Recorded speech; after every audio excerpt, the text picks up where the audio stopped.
भाई 10 विकेट से मार दिया इस बार तो। एक तरह से यशस्वी जायसवाल के साथ में शुभमन गिल थे। एक बार जब मैंने स्कोर कार्ड देखा मुझे लगा कि एक आधा कोई तो आउट हो जाएगा, पर कोई आउट ही नहीं हुआ। स्कोर कार्ड ये बता रहा है कि यशस्वी जायसवाल ने बड़ी कमाल की ताबड़तोड़ बल्लेबाजी की है। अब आप सोचे मैं कहां पर हूँ, जस्ट हैव अ लुक।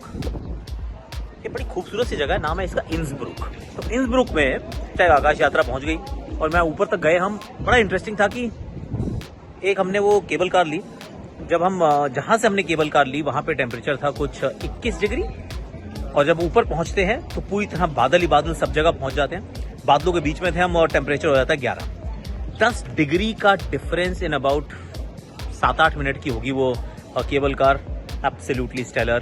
अभी एक आइसक्रीम का यहाँ स्कूप खाया है, क्योंकि इंसब्रुक की सबसे खूबसूरत जो आइसक्रीम है, जो सबसे बढ़िया आइसक्रीम है, वो खाने का यहाँ मौका मिला। Was very happy, kids were very happy as well. तो पीछे कर रहे हैं शॉपिंग और ये हमारी पार्टी। रिकी पॉन्टिंग ने एक्चुअली, हाँ ये छोटी सी बात थी, बाद में खुल के चर्चा कर लेंगे। Ricky Ponting has parted ways. अब वो दिल्ली के कोच नहीं रहेंगे और मैं हैरान नहीं हूँ इस बात से, क्योंकि Delhi as a franchise has underachieved. आप उम्मीद करते हैं कि जब फ्रेंचाइज अच्छी है, अच्छा करेगी और खिलाड़ी अच्छे हैं, पर क्वालिफाई तो करते नहीं है। पिछली बार भी लगा कि शायद कर जाएंगे, पर करते नहीं है। That's the reality. तो अबाउट टाइम की कुछ बदलाव वहाँ किया जाए। तो अब रिकी पॉन्टिंग नहीं है, नया कोच कोई बनेगा। वैसे अब तो केकेआर के भी नए कोच बनेंगे। So there is plenty of churning that is happening. और आज मैं आपसे वैसे मुलाकात कराने वाला हूँ तुषार देशपांडे की। मैच खेले थे कल वो, और I think it was T20 I debut, right. तो तुषार देशपांडे का मेरा पहला, वो भी आप देख सकते हैं। और बाकी मैं इंसब्रुक की थोड़ी घूम फिर लेता हूँ। बाकी आप like share subscribe comment notification घंटी आप जरा बजा ही दीजिएगा, क्योंकि आकाशवाणी आकाश यात्रा it's all happening here. Signing off, Tushar Deshpande मेरा पहला, देख लो, बाय। हाय, मेरा नाम है तुषार देशपांडे और ये है मेरा पहला।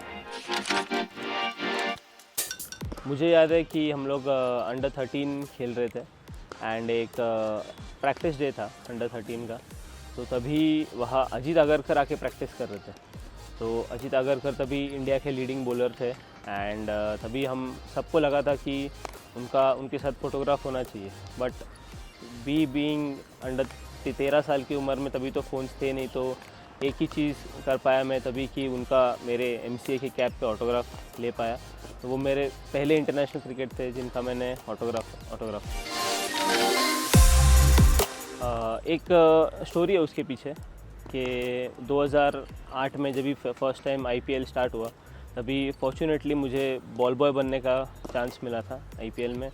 एंड वही मेरा पहला इंटरनेशनल मैच था जो मैंने देखा एक स्टेडियम में बैठ के नहीं, बट स्टेडियम में ग्राउंड में बैठ के, ऐसे मैं बोल सकता हूँ। तो उसका काफ़ी अच्छा एक्सपीरियंस था कि पहले ही IPL था एंड उसमें ही मैं बॉल बॉय था। तो वो मेरा पहला मैच था स्टेडियम में देखा हुआ। सबसे पहले इंटरनेशनल क्रिकेटर से मुलाकात जो मैंने की थी वो थे अपने लेजेंड सचिन तेंदुलकर जी।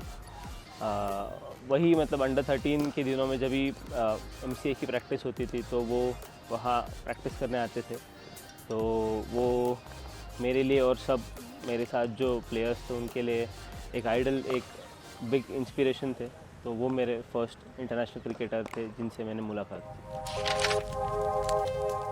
स्पोर्ट्स हीरो के बारे में अगर बोलेंगे तो मेरे पिताजी खुद एक क्रिकेटर थे, तो उनकी वजह से आज मैं क्रिकेट खेल रहा हूँ।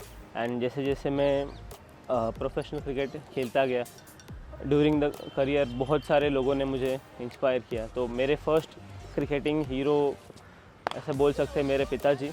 फिर उसके बाद आते हैं हमारे great captain MS Dhoni. Then उसके बाद मुझे पर्सनली ज़्यादा मोटिवेट करने वाले एज अ फास्ट बॉलर जो थे डेल स्टेन। सो ये 3 मेरे पर्सनल हीरो। पहला क्रिकेट स्पाइक्स मुझे याद है, एक जब भी 14 साल का था तभी मेरे मॉम ने मुझे लेके दिया था, वेरी लोकल ब्रांड। वो स्पाइक्स का मुझे इतना एक्साइटमेंट था कि वो स्पाइक्स पहन के मैं मेरे नॉर्मल बिल्डिंग में वॉक वगैरह करने चला गया। बट फिर पता चला कि ये क्रिकेट स्पाइक्स है एंड ये आप ऐसे नहीं यूज़ कर सकते नॉर्मल वॉक के लिए।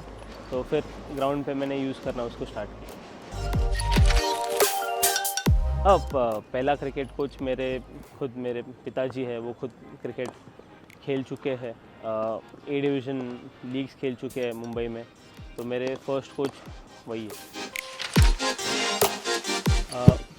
जब भी फर्स्ट टाइम मुंबई का जर्सी मैंने पहना था तभी तो नंबर्स इतने थे नहीं एसोसिएशन में, बट जैसे जैसे खेलते गए एंड मेरे क्लब को मैं खेला, फिर जब भी मुंबई को जब भी हमारे नंबर्स देने स्टार्ट हुए तो वो नंबर मैंने 24 लिया, क्योंकि ऐसा कुछ था नहीं वो नंबर में, बस मुझे वो नंबर पसंद आया इसलिए मैंने वो 24 लिया।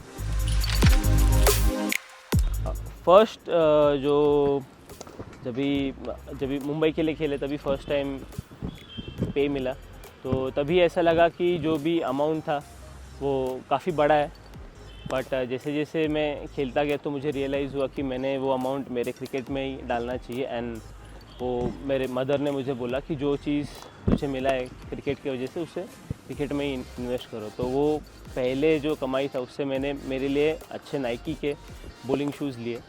तो मैं बोल सकता हूँ कि वो शूज़ पहन के मेरी प्रोफेशनल क्रिकेट की शुरुआत हुई थी। एंड आज मैं इधर आया क्योंकि वो टाइम पे मैंने अच्छी इन्वेस्टमेंट किया in my cricketing shoes. First cricket commentator जिसको मैंने सुना, रवि शास्त्री। इंडिया वर्सेस पाकिस्तान काफ़ी बायलैटरल सीरीज़ होते थे एंड वो तभी ऐसे मैचेस होते थे कि आप स्टार्ट बॉल 1 से लेके पूरा प्रेजेंटेशन तक देखना चाहते थे। तो तभी रवि शास्त्री आके पोस्ट मैच प्रेजेंटेशन लेते थे एंड कुछ उनकी आवाज़ में अलग ही टेक्सचर था। तो रवि शास्त्री। पहला इंटरव्यू मैंने दिया जब भी मैंने अंडर 13 एक MCA समर कैंप मैच में हैट्रिक लिया था और हैट्रिक के साथ मैंने 6 विकेट लिए थे वो मैच में। तो मेरा फर्स्ट इंटरव्यू तभी मैंने दिया।